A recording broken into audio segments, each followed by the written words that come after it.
São poucos os crentes que não guardam viva na memória a primeira vez em que se reuniram com a igreja local para lembrar do Senhor Jesus Cristo.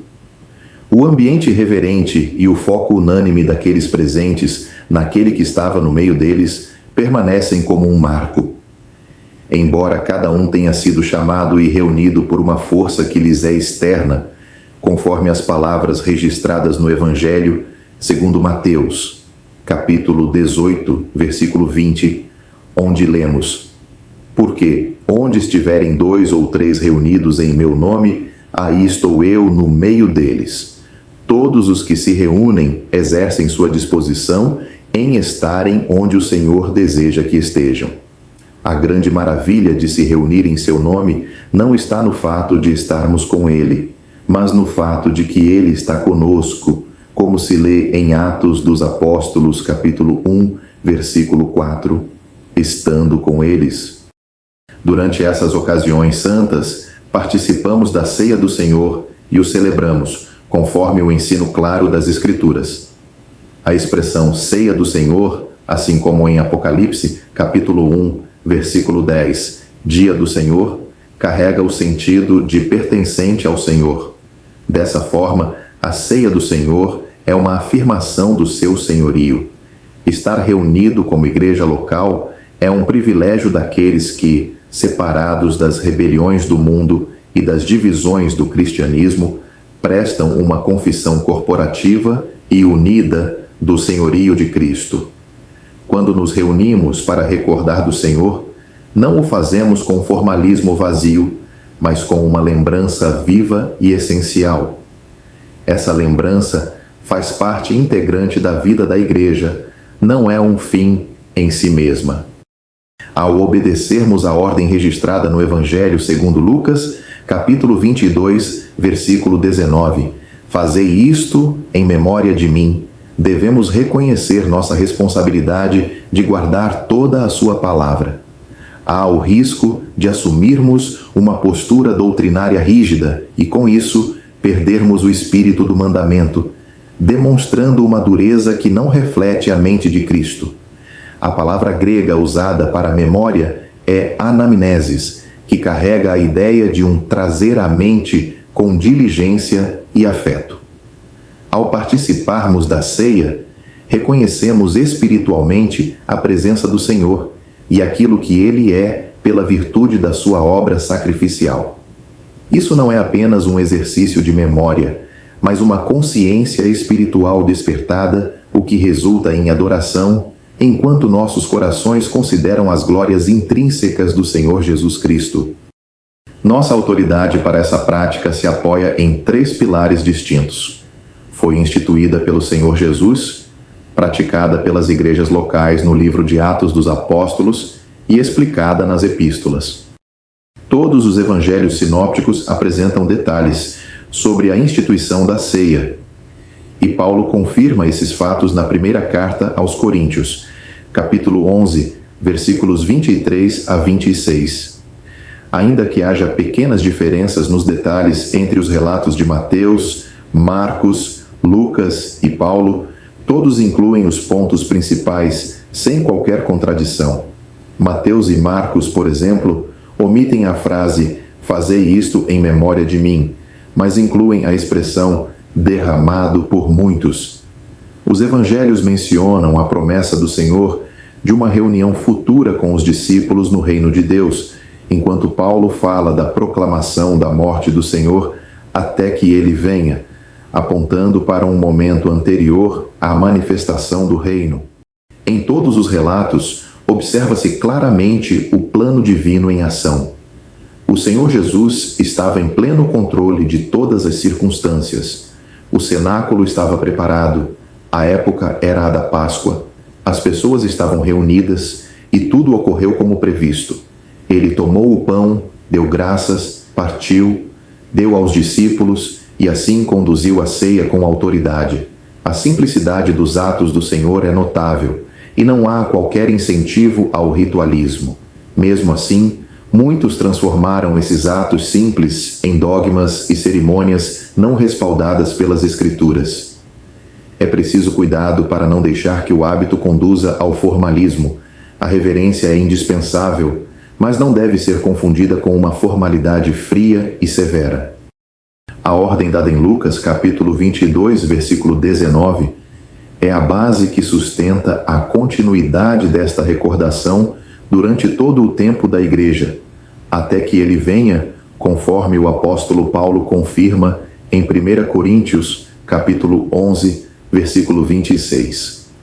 Enquanto nos lembramos do Senhor, nossa mente contempla sua eternidade, sua divindade, sua encarnação em perfeita humanidade, sua vida sem pecado, sua morte expiatória, seu triunfo sobre o pecado, a morte e o inferno, e sua glória atual e futura. Esta recordação, ainda que uma parte da vida cristã, eleva os nossos corações em apreciação sincera dele. Com sua presença no meio do povo reunido, experimentamos comunhão verdadeira ao lembrarmos dele.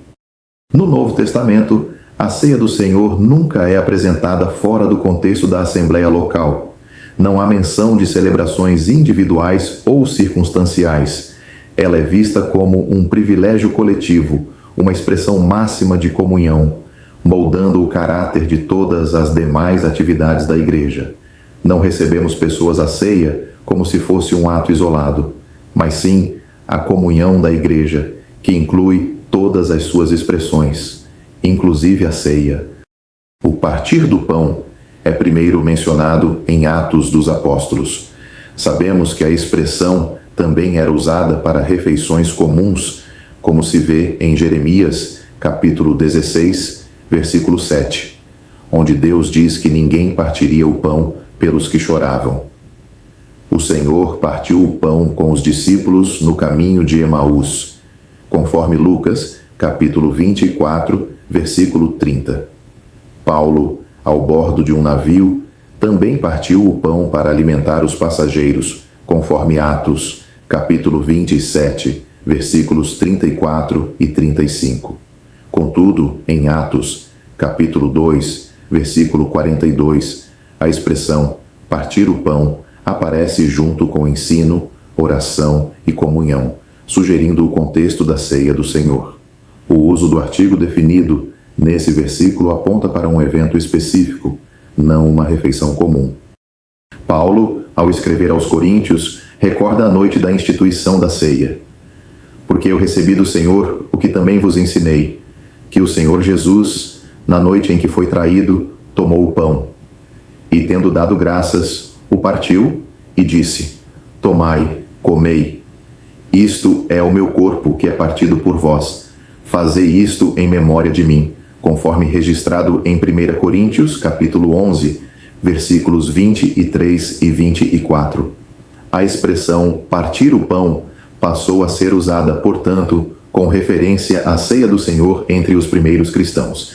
A igreja local se reúne com o propósito específico de lembrar do Senhor através desse memorial.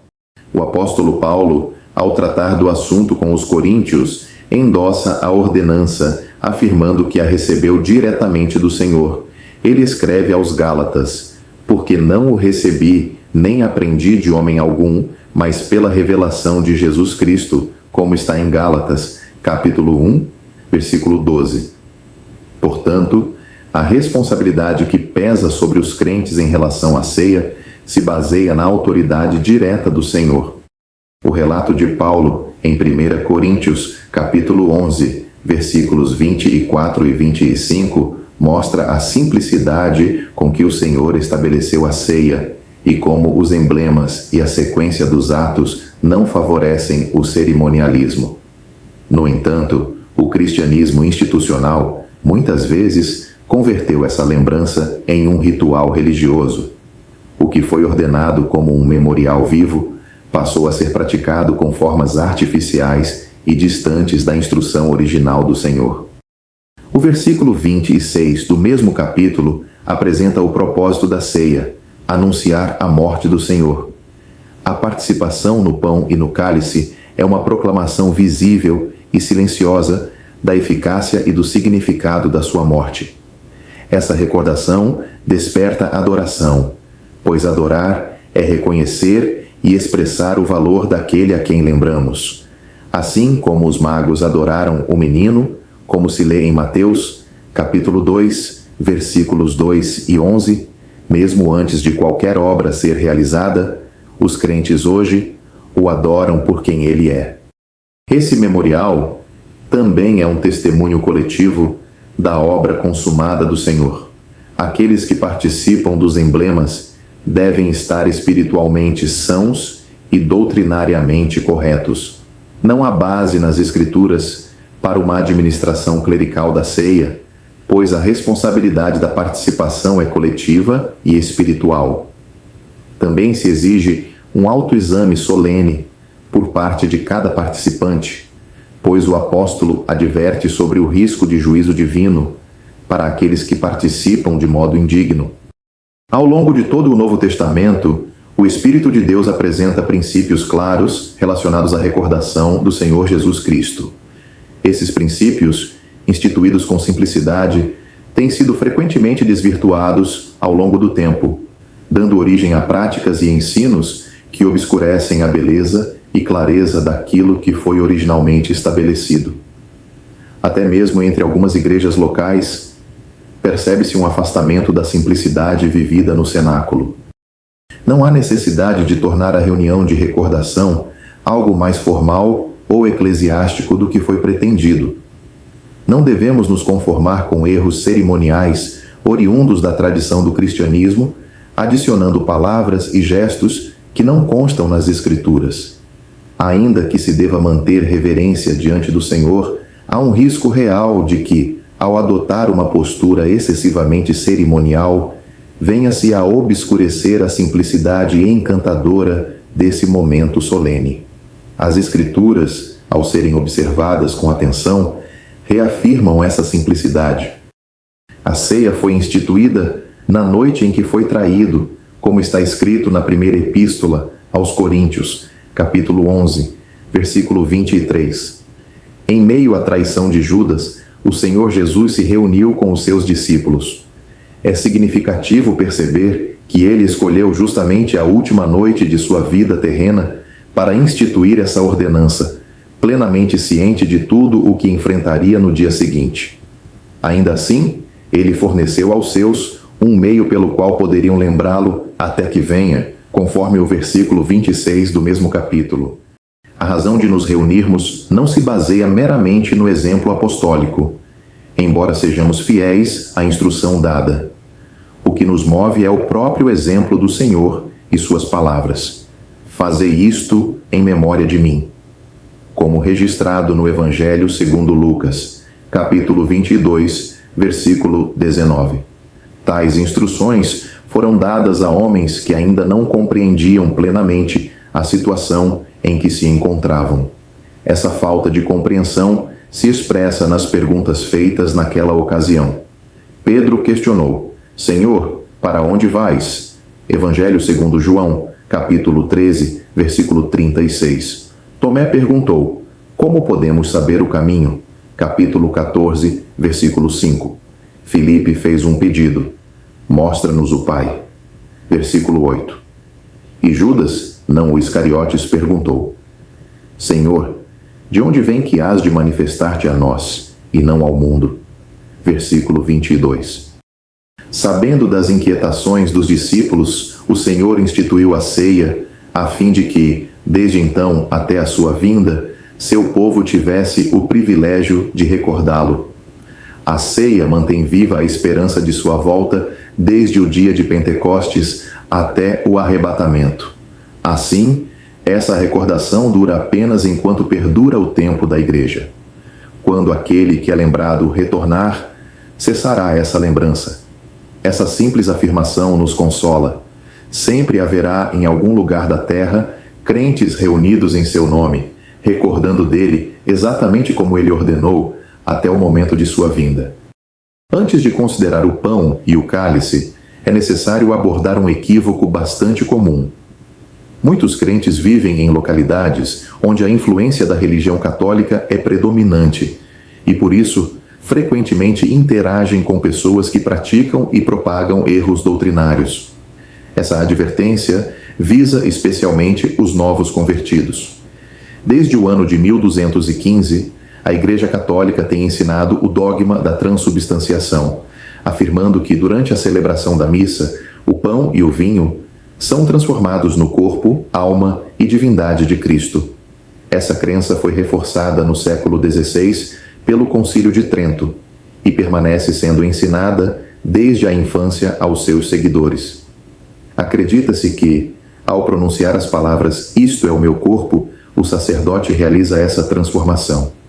Os participantes, então, creem que ao comerem a hóstia, estão de fato ingerindo o próprio corpo e sangue do Senhor. Contudo, essa doutrina contradiz frontalmente o ensino das Escrituras e até mesmo o bom senso. Não apenas isso, mas tal ideia tem servido como base para superstições e idolatria. A celebração da missa é apresentada como um sacrifício repetido, embora sem derramamento de sangue, com a intenção de expiar pecados e reconciliar com Deus. Esta prática diminui o valor do único e definitivo sacrifício feito pelo Senhor Jesus. As Escrituras afirmam com clareza: nem também para si mesmo se oferecer muitas vezes, como o sumo sacerdote cada ano entra no santuário com sangue alheio. De outra maneira, necessário lhe fora padecer muitas vezes desde a fundação do mundo. Mas agora, na consumação dos séculos, uma vez se manifestou para aniquilar o pecado pelo sacrifício de si mesmo.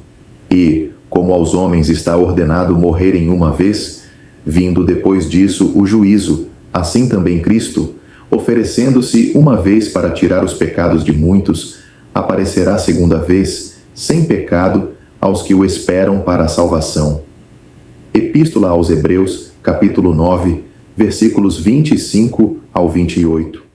Ainda lemos: na qual vontade temos sido santificados pela oblação do corpo de Jesus Cristo, feita uma vez, e assim todo o sacerdote aparece cada dia, ministrando e oferecendo muitas vezes os mesmos sacrifícios, que nunca podem tirar os pecados, mas este, havendo oferecido para sempre um único sacrifício pelos pecados, está assentado à destra de Deus, daqui em diante, esperando até que os seus inimigos sejam postos por escabelo de seus pés.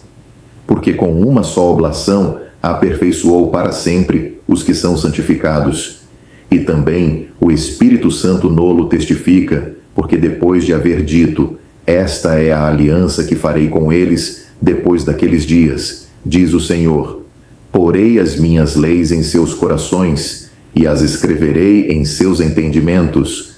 Acrescenta: e jamais me lembrarei de seus pecados e de suas iniquidades. Ora, onde há remissão destes, não há mais oblação pelo pecado. Epístola aos Hebreus, capítulo 10, versículos 10 ao 18. Quanto ao pão usado na ceia, ele representa o corpo do Senhor Jesus. Na noite da instituição, o pão que estava sobre a mesa era o mesmo utilizado na celebração da Páscoa, provavelmente sem fermento. Com o passar do tempo, os primeiros cristãos passaram a utilizar o pão normalmente disponível. Houve e há debates sobre qual tipo de pão seria o mais adequado, mas o valor da ceia não depende do tipo de pão.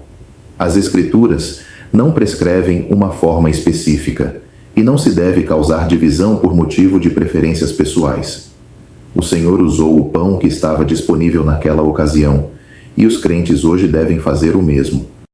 O pão partido representa simbolicamente o corpo do Senhor, assim como ele disse: eu sou a videira verdadeira, eu sou o pão de Deus, eu sou a porta. Também disse: isto é o meu corpo. Ele estava dizendo que o pão simbolizava o seu corpo. O corpo que ele tomou ao encarnar foi oferecido em sacrifício, entregue à morte na cruz. Por isso está escrito que é por vós. Primeira Epístola aos Coríntios, capítulo 11, versículo 24. Muitos manuscritos não trazem a palavra partido neste versículo e, embora o pão seja partido, como o Senhor fez após dar graças, as Escrituras dizem: nenhum dos seus ossos será quebrado. Evangelho segundo João, capítulo 19, versículo 36.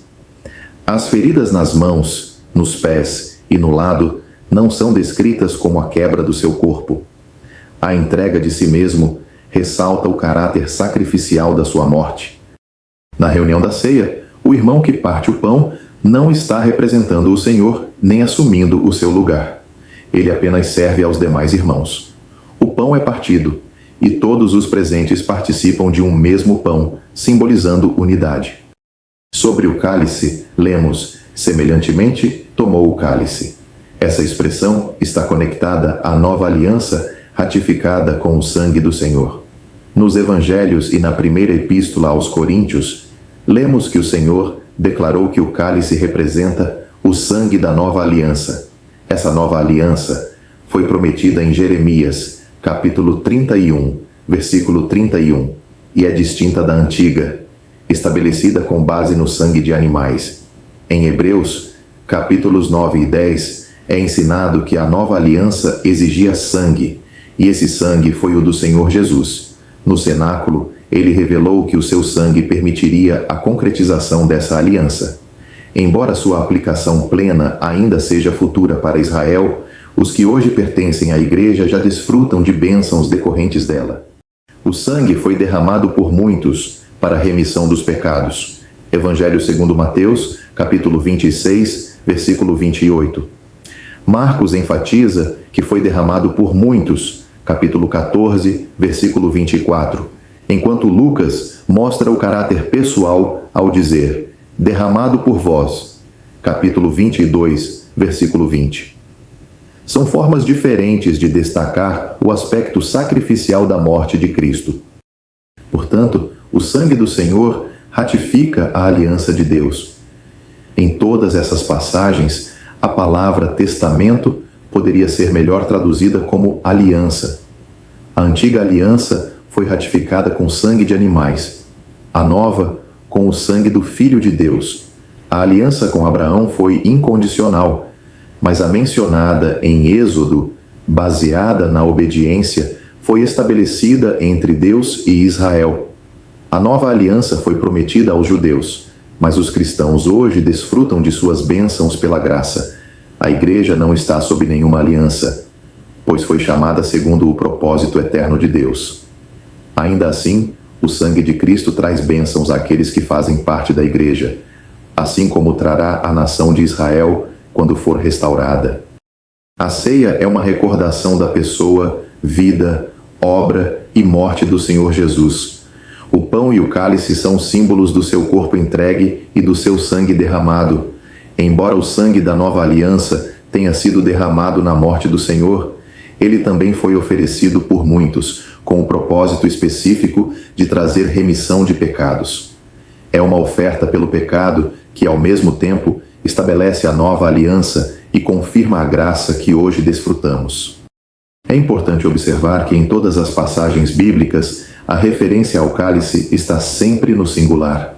Não há fundamento bíblico para o uso de cálices individuais. Como já foi observado, a ceia do Senhor é, ao mesmo tempo, uma recordação, uma apreciação, uma proclamação e uma antecipação. No entanto, é essencial não esquecer que ela também envolve participação. Naquela noite memorável, o Senhor Jesus instruiu que todos os presentes tomassem do pão e do cálice. No Evangelho segundo Mateus, capítulo 26, versículo 26, ele diz: tomai, comei, e no versículo 27, bebei dele todos. O apóstolo Paulo confirma essa instrução em sua primeira carta aos Coríntios, capítulo 11, versículos 24 e 25. Fazei isto. Portanto, é privilégio de cada pessoa salva preparar-se espiritualmente e organizar sua vida para estar presente com a igreja local da qual faz parte, a fim de lembrar-se do Senhor Jesus.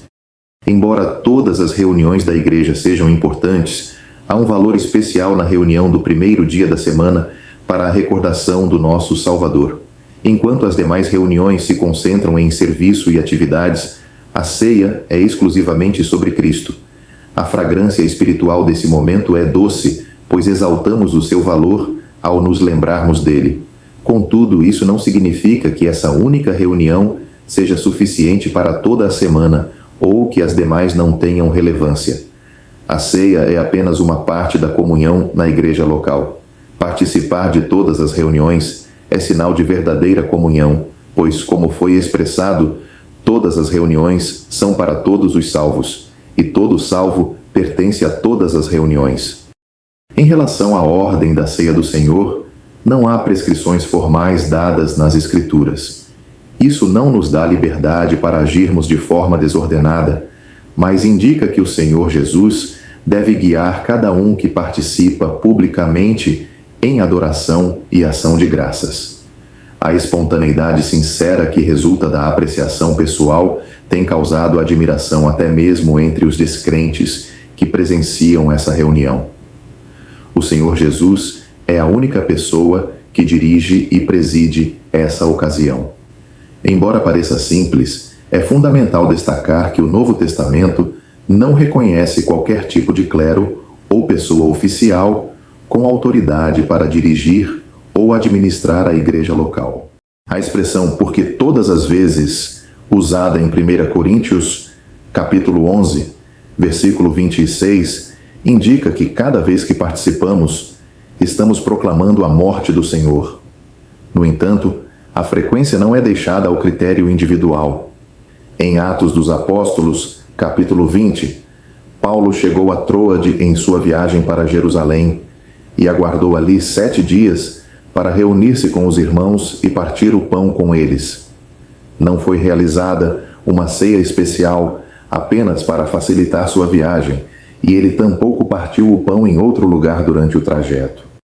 A recordação do Senhor está sempre associada com a igreja local. Em todas as passagens do Novo Testamento em que se menciona o partir do pão, está claro o contexto de uma igreja reunida.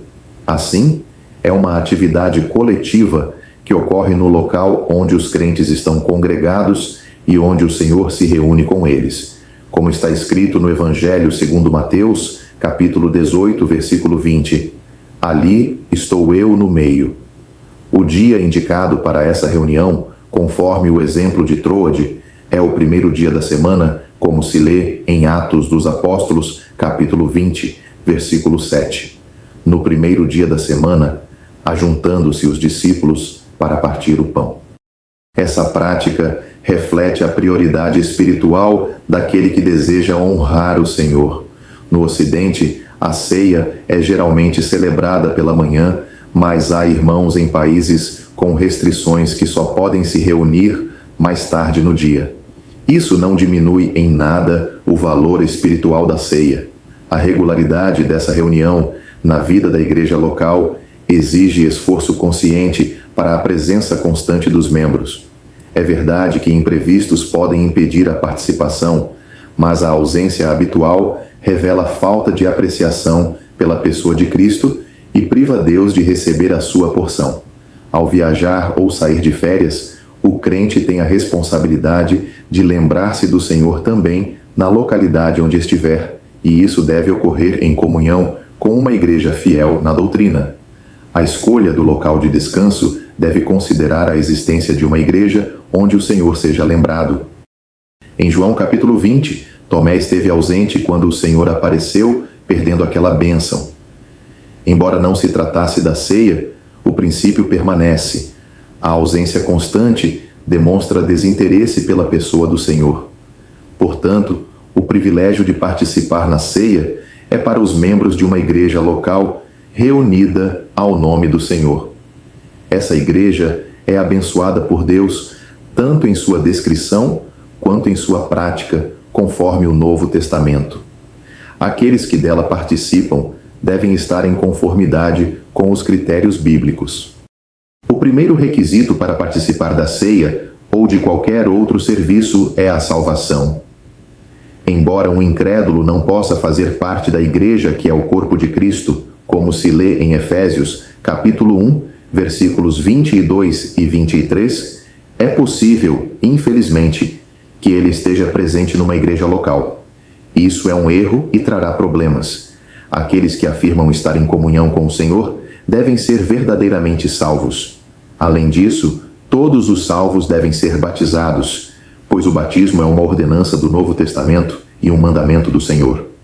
É incoerente afirmar submissão ao Senhor e negligenciar esta obediência. No entanto, ser salvo e batizado não é suficiente para a participação na ceia. Já foi observado que esta é uma celebração da igreja local, e a expressão de Mateus, capítulo 18, versículo 20, com o verbo estiverem, indica uma reunião regular. 1 Coríntios, capítulo 11, também mostra que a igreja em Corinto se reunia com frequência para esse propósito. A ceia é, portanto, um privilégio para os que estão em comunhão na igreja local. Essa comunhão é baseada na doutrina das Escrituras, e os participantes devem ser submissos a essa doutrina e à sua administração. A chamada mesa aberta, onde todos são bem-vindos independentemente de sua doutrina ou conduta, não encontra apoio nas Escrituras. É dever dos anciãos cuidar para que ninguém com doutrina errada ou em pecado manifeste e esteja em comunhão. Isso é especialmente importante em nossos dias, quando práticas pecaminosas têm sido amplamente aceitas pela sociedade. Não sabeis que um pouco de fermento leveda toda a massa? É o alerta dado em 1 Coríntios, capítulo 5, versículo 6.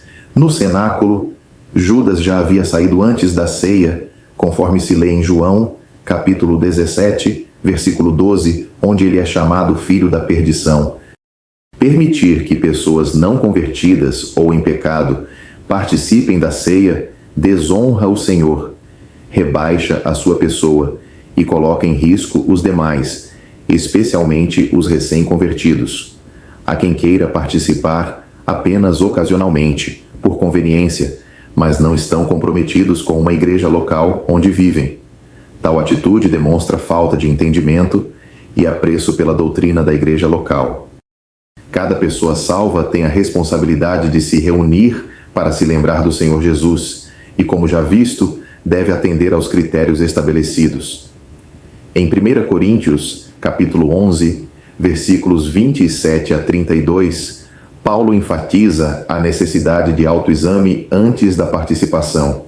Pecados devem ser confessados, arrependimento demonstrado e reconciliação efetuada. No Evangelho segundo Mateus, capítulo 5, versículo 24, está escrito: Deixa ali, diante do altar, a tua oferta, e vai reconciliar-te primeiro com teu irmão, e depois vem e apresenta a tua oferta. O autoexame tem como objetivo permitir a participação digna, não a exclusão. Quem participa indignamente, com pecado não confessado, sem espírito de perdão ou sem discernir o corpo do Senhor, desonra o Senhor Jesus. 1 Coríntios, capítulo 11, versículos 27 e 29, adverte que essa atitude nos torna culpados do corpo e do sangue do Senhor. A gravidade dessa culpa é comparável à condenação descrita em Mateus, capítulo 26, versículo 66, réu de morte, e em Tiago, capítulo 2, versículo 10, culpado de todos. O formalismo vazio, sem vida espiritual, compromete o valor da ceia. Em Corinto, muitos participavam de forma indigna e, mesmo assim, continuavam a partir o pão. A ceia pode ser realizada sem verdadeira lembrança do Senhor, e não há bênção na simples formalidade. Alguns se afastam da comunhão por não se examinarem corretamente, mas essa atitude não tem base bíblica. A instrução é clara: examine-se, pois, o homem a si mesmo, e assim coma deste pão e beba deste cálice. 1 Coríntios 11, versículo 28. Pecados graves devem ser tratados pela igreja, conforme se verá em outro vídeo.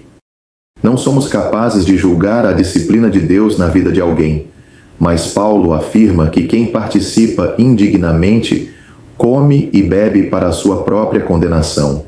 Isso significa juízo divino. Em Corinto, muitos estavam fracos e doentes, e alguns até haviam morrido por causa disso. Essas palavras não são simbólicas, mas reais. Paulo identificava essas ocorrências como disciplina divina pela irreverência na ceia. Se isso ocorreu ali, também devemos examinar nossa atitude ao nos reunirmos, mesmo com todo o conhecimento que temos. O apóstolo reforça em sua carta aos Gálatas, capítulo 6, versículo 8, porque o que semeia na sua carne, da carne ceifará a corrupção. Participar da ceia do Senhor é um privilégio para cada salvo em comunhão numa igreja local. Exige condições espirituais e morais apropriadas, mas nunca deixará de ser uma dádiva maravilhosa.